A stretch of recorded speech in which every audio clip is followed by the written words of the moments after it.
A pergunta que nos intriga: é possível que o espírito tome forma visível? Queridos amigos do canal Alma em Evolução, sejam muito bem-vindos a mais um encontro de reflexões, de aprendizado e de paz.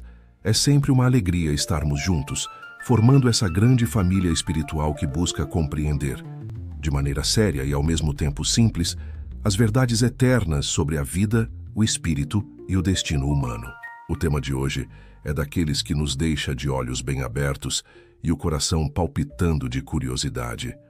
Vamos falar sobre as materializações de corpos espirituais. Mas afinal, o que isso significa? Estamos falando de fenômenos em que espíritos desencarnados se tornam visíveis e, em alguns casos, até tangíveis, de modo que as pessoas podem vê-los com clareza, ouvi-los e até mesmo tocá-los. A grande questão que vamos explorar juntos é esta: será que o espírito pode realmente tomar uma forma visível e palpável diante de nós? Essa pergunta tem atravessado séculos, provocando debates entre religiosos, cientistas, céticos e espiritualistas.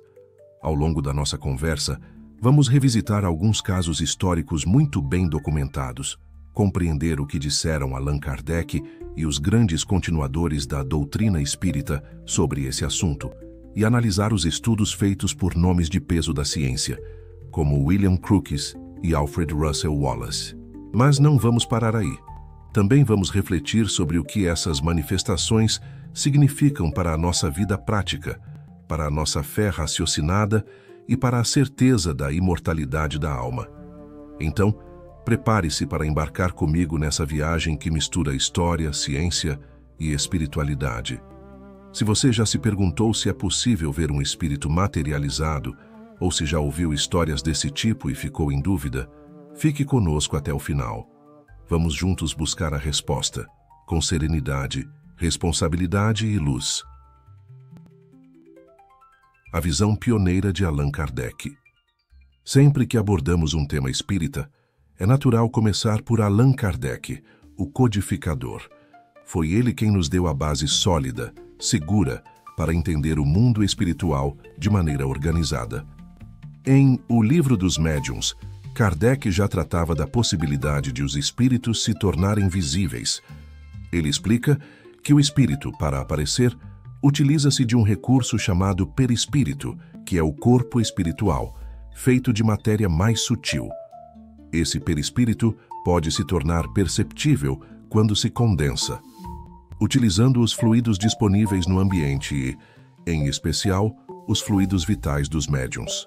Kardec diferenciava os fenômenos de visão subjetiva, quando apenas algumas pessoas viam o espírito, das aparições objetivas, quando todos os presentes percebiam a mesma forma. Essa distinção é fundamental para entendermos os relatos posteriores. Embora Kardec não tenha explorado profundamente as materializações completas, ele abriu o caminho, explicando que não há impossibilidade em que o espírito se torne visível e até tangível. O que ele sempre enfatizava era que o valor não está no fenômeno em si, mas na lição moral que ele traz. Se a aparição serve para consolar, instruir ou provar a imortalidade, então cumpre sua missão. Caso contrário, pode se tornar apenas espetáculo inútil. Assim, Kardec nos dá o primeiro alicerce. A ciência espírita reconhece a possibilidade da materialização, mas coloca acima de tudo o propósito espiritual que ela deve servir. Gabriel Delany e a realidade da alma visível. Gabriel Delany, um dos grandes continuadores da obra de Kardec, aprofundou o estudo das aparições e materializações. Em seu livro A Alma é Imortal, ele apresentou diversos relatos documentados de manifestações em que espíritos se mostravam visíveis e tangíveis. Para Delany, a chave está no perispírito. Esse corpo sutil é capaz de absorver elementos do ambiente físico, especialmente o ectoplasma fornecido por médiuns de efeitos físicos, e a partir daí se organizar em uma forma semelhante ao corpo humano. Delany não falava apenas como teórico, mas como pesquisador que reunia testemunhos sérios de várias partes do mundo. Ele relatava casos em que pessoas falecidas apareciam diante de familiares, confirmando sua identidade com detalhes que não poderiam ser forjados. Em muitos episódios, os espíritos não apenas apareciam, mas transmitiam mensagens de consolo e até orientações práticas. Segundo Delane, essas manifestações constituem uma das provas mais fortes da imortalidade da alma. Para ele, não bastava falar de fé, era necessário trazer evidências que pudessem convencer pela razão. O aspecto mais belo da visão de Delane é que ele via nesses fenômenos não um espetáculo, mas uma ponte entre os dois mundos. Uma ponte que nos mostra que os nossos entes queridos não desapareceram, que continuam vivos, conscientes e próximos de nós. O caso extraordinário de William Crookes e Katie King. Se existe um episódio clássico e marcante no estudo das materializações, ele certamente é o das experiências do cientista William Crookes com o espírito Katie King. Crookes não era um curioso qualquer. Ele era um físico e químico respeitado, membro da Royal Society de Londres, descobridor do talho e pioneiro em vários ramos da ciência. Quando decidiu investigar os fenômenos espíritas, arriscou sua própria reputação. Entre 1870 e 1874, ele acompanhou sessões com a médium Florence Cook. Nessas sessões, um espírito feminino que se identificava como Katie King se materializava. O que impressionava é que Katie aparecia em corpo completo, caminhava pelo ambiente, falava com os presentes e permitia ser tocada. Crookes não se contentou em observar superficialmente. Ele aplicou o rigor científico, mediu, descreveu, fotografou e comparou a forma materializada com a da médium. Em várias ocasiões, Katie e Florence estavam visíveis ao mesmo tempo, afastando a hipótese de fraude simples. Em seu relatório, Crookes afirmou sem rodeios: "Não me resta dúvida da realidade das materializações." Ele sabia que seria criticado, mas manteve-se fiel ao que testemunhou. Esse caso ficou famoso no mundo inteiro e até hoje é considerado uma das maiores evidências de que os espíritos podem, de fato, tomar forma corporal. Ernesto Bolzano e as aparições tangíveis. O italiano Ernesto Bolzano foi um dos mais minuciosos pesquisadores dos fenômenos espíritas. Com sua mente lógica e seu espírito científico, ele se dedicou a coletar e analisar centenas de casos de aparições e materializações.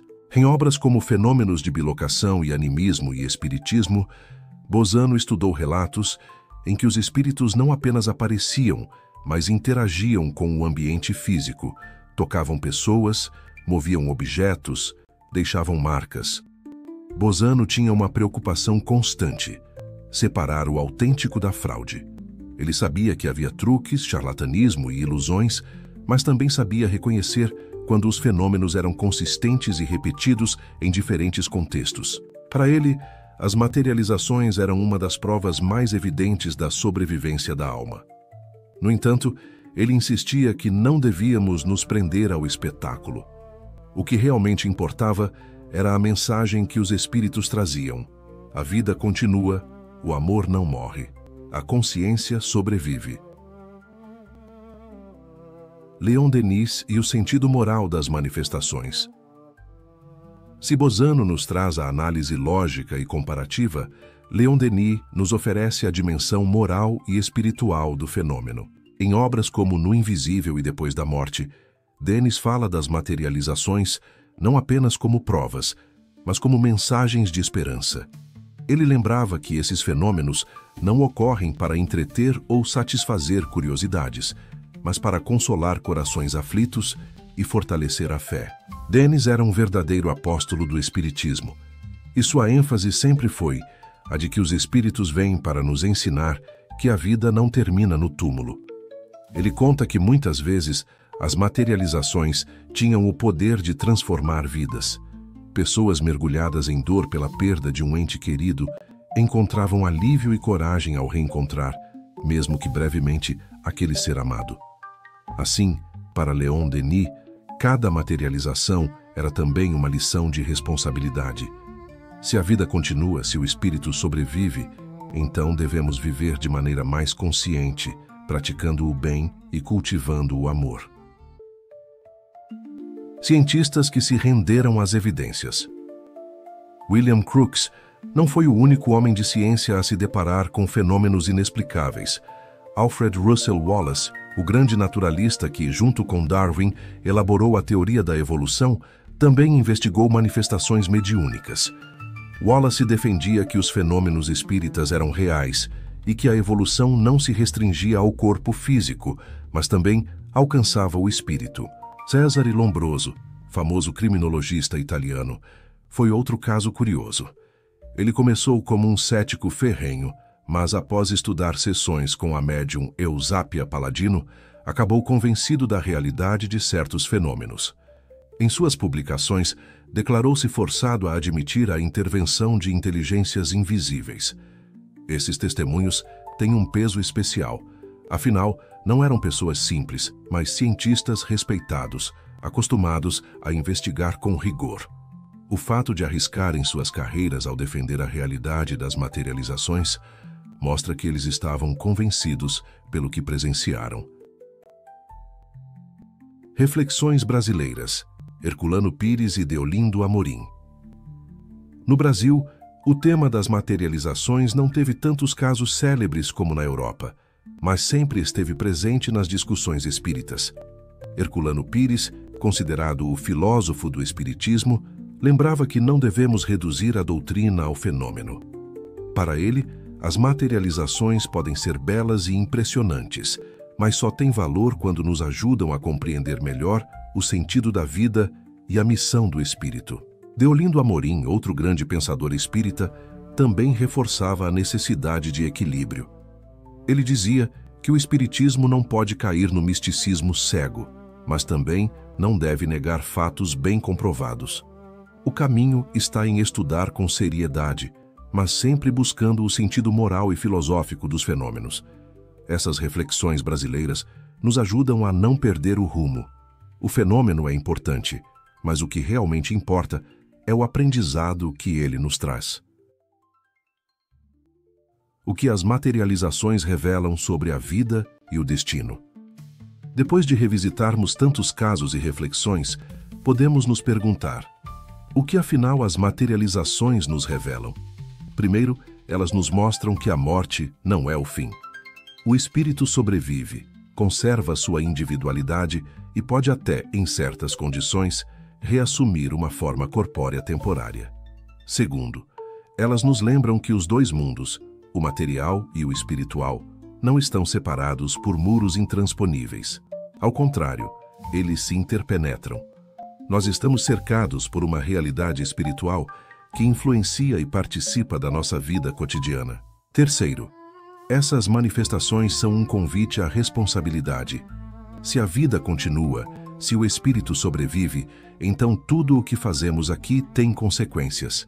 A lei de causa e efeito não é uma teoria distante, mas uma realidade que nos acompanha além do túmulo. Assim, as materializações nos trazem esperança, mas também nos chamam à consciência. Síntese final e mensagem de luz. Queridos amigos, hoje caminhamos juntos por uma das páginas mais fascinantes do espiritismo e da pesquisa espiritualista, as materializações de corpos espirituais. Vimos que Allan Kardec já abriu caminho para compreender esses fenômenos, que Gabriel Delanne, Leon Denis e Ernesto Bozano aprofundaram os estudos, que William Crookes, Wallace e Lombroso, homens de ciência, testemunharam e documentaram casos extraordinários, e que pensadores brasileiros como Herculano Pires e Deolindo Amorim nos ajudaram a refletir sobre o verdadeiro valor desses acontecimentos. A grande lição que fica é que o espírito sobrevive. Nossos entes queridos não desapareceram. Eles vivem, amam, aprendem e, em certas circunstâncias, podem se manifestar para nos confortar e nos ensinar. As materializações, por mais impressionantes que sejam, não são um espetáculo para a curiosidade. São mensagens de amor, esperança e responsabilidade. Se este vídeo trouxe clareza e paz ao seu coração, pedimos que deixe o seu like. Isso fortalece muito o nosso trabalho e ajuda o YouTube a levar esse conteúdo a mais pessoas. Inscreva-se no canal Alma em Evolução, ative o sininho para receber as notificações e compartilhe este vídeo com familiares e amigos que também buscam compreender a vida além da matéria. Cada compartilhamento é uma semente de luz que você espalha no mundo e que possamos seguir sempre firmes na certeza de que a vida continua. O amor é eterno e o espírito caminha em direção à luz. Recebam o nosso abraço fraterno e que a paz e a luz do Cristo estejam sempre com você.